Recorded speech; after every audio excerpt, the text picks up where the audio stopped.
Jason and Alicia here with you on this Monday. Thank you for starting your week with us here on Sunrise. And this week starting off a lot warmer than it did last week. And it's going to keep going up from here, which is, I feel like people are going to break out T-shirts, John. Yeah. It's going to get weird. It's gonna get weird. We're weird when it's cold. We get weird when it's warm. I'm excited for it. I mean, we got tons of ice. When ice fishing, it was like 20 some inches of ice on Lake Independence. So yeah, I mean, we could handle the warmth for ice. You'd think we'd get some snow in here. My goodness, I will tell you, I think February is a different story. January, well, you got to forget that one.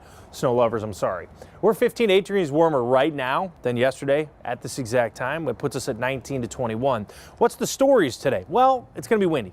We have the winds right now out of the southwest up to 21 in Marshall, gusts right now at 25. So it's breezy out here. You're going to notice that. So today we could actually have a passing flurry, and don't be surprised if you see that in the afternoon. Otherwise, the story is a breezy day in the middle 30s. Cece? Good morning. Take a look at these drive times. Pretty great for a Monday morning. Not seeing too many things slowing you down out there right now either. Not seeing crashes or stalled vehicles. You're going to have a very quiet commute out there. Taking a live look here, this is Hudson Road.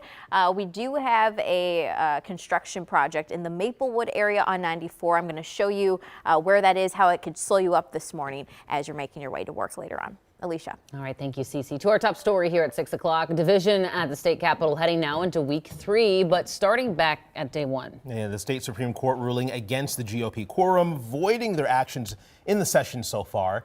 Audrey Russo is live from the Capitol this morning, breaking down what happens next. Good morning, Audrey.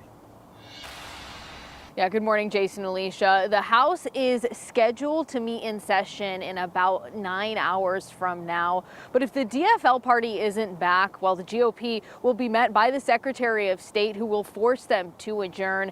That is on the order of the state's highest court. On Friday, the Supreme Court ruled that the GOP did not have a quorum with 67 members, meaning that all the work they've done so far this session is essentially voided.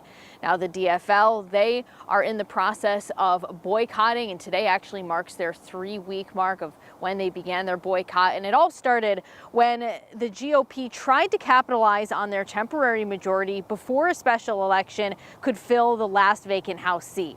And the GOP says DFLers are disrespecting the voters by not showing up. But according to DFL leaders, they've reached out to Republicans hoping to get a power sharing agreement in place by today. So if that agreement did not come to pass in the wee hours of the morning, well, then that means that it's pretty much going to be back to the drawing board. And this whole situation could drag on for quite some time. Coming up in about 30 minutes, I'll have more information on exactly how that ripple effect could really play out for the rest of the session. But for now, Jason Lee, I'll send things back to you. Audrey Russo reporting live from the Capitol. Thank you.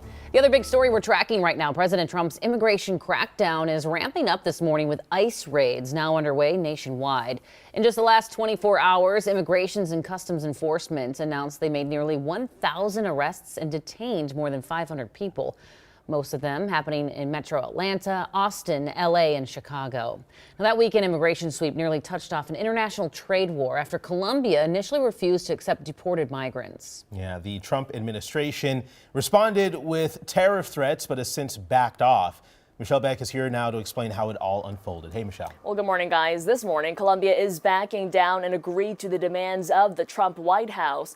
Overnight, Colombia's president said, yes, he'll accept deported migrants back to their home country. This comes after a weekend of back and forths with threats of tariffs coming from both sides. Colombia's president initially blocked 2 U.S. military planes carrying migrants, saying a migrant is not a criminal and should be treated with the dignity a human being deserves. Well, look here at the retaliatory measures Trump then ordered. At the top of his list, emergency 25% tariffs that would go up to 50% in a week. Colombia fired back with their own version of a tariff increase. So when Colombian officials agreed to receive the deportees, they said they'd guarantee them, quote, decent conditions as citizens subject to rights. Jason. All right, Michelle Beck with the latest from our newsroom this morning. Thank you. Bad news for your grocery budget. The USDA says you can expect to keep paying high prices this year. In a new price outlook, the agency estimates egg prices will increase about 20% this year. Data shows the average price for a dozen eggs last month was $4.15. Those high prices are being driven by the ongoing bird flu as well as inflation. The USDA says bird flu has killed over 17 million egg-laying hens in November and December. That's nearly half of all birds killed by the virus last year. On this International Holocaust Memorial Day, the world is remembering 80 years since the liberation of the Nazi concentration camp Auschwitz. Between 1940 and 1945, more than 1 million people were killed at the camp located in Poland. The camp closed to visitors yesterday to give survivors and their families some private time inside. Today, delegations from around the world, including the U.S., will be there to mark this solemn day. Right now, a 10-person crew of Minnesota DNR firefighters on the front lines of the wildfire fight in Southern California. That group left here on Friday. The Hughes, Eaton, and Palisades fire are both more than 90% contained this morning, but now flood warnings are in place for rain overwhelming the burn scar areas. The threat in effect through this afternoon. Some debris has run off into roadways in the Los Angeles area. Some National Guardsmen turning their focus to digging ditches for floodwaters and sandbagging homes out there. But forecasters say the rain should generally be beneficial for firefighters. Developing this morning, the FAA is investigating what caused a skydiving accident in Arizona that killed a Minnesota woman. Authorities say Ann Wick was skydiving Friday in the town of Eloy, which is about 75 miles southwest of Phoenix. Eloy police say there were complications during her dive and she died at the scene. As of this morning, it's unclear what those complications were. We have new details this morning on a Metro Transit Green Line derailment that happened in St. Paul. This was the scene near Lexington Parkway Light Rail Station last night just before 7. Police believe the driver of a van made an illegal left turn, crashing with the train and causing it to come off the tracks. The driver was taken to the hospital but is expected to be okay. No other serious injuries were reported, and the train is back in service this morning.